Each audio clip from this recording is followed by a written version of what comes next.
大家好，我係 Rain 啦。咁今日嘅主題咧，關於我嘅職業嘅。咁想大家首先估一估我職業，知嘅唔好講，可以估下先。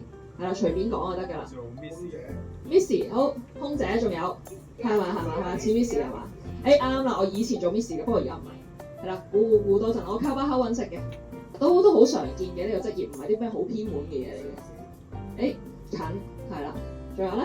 應代表啊？近，好近。係啦，多謝。比較少人咧，一開始就話你係咪做保險㗎？好似有啲冒犯，因為通常咧保險呢個職業咧就唔係俾人做，係俾狗做。因為都眾所周知我嘅行業啦係好常俾人叫做保險狗。咁所以咧，我嚟緊嘅呢個係保險狗嘅字幕。OK， 好，咁保險狗就係咁嘅。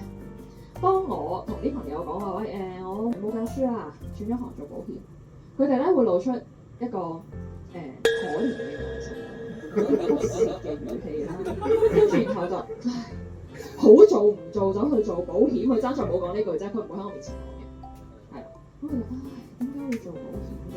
即係好似我唔有企圖咁咧，我就心入邊不其然咁諗起一個五字詞語叫咩咧？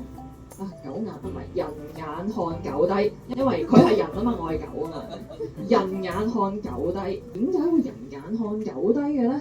即係佢哋眼中嘅保險狗係點樣睇佢哋嘅咧？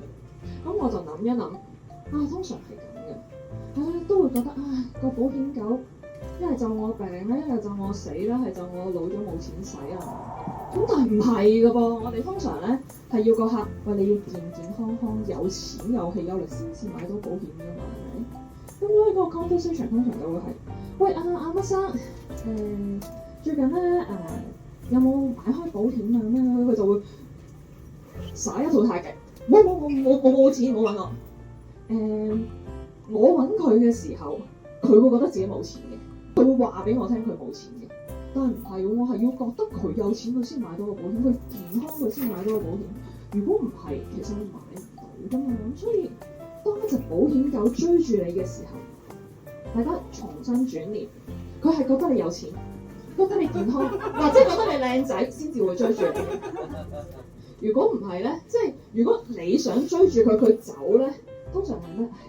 又冇錢啦，又病啦，咁就買唔到保險，唔好揾我啦。你冇買冇得 claim 嘅咧，係咁噶嘛。咁所以當隻狗追住你嘅時候，你要開心，因為佢好欣賞你，佢覺得你好好，佢先會追住你。但係當人要追住狗嘅時候，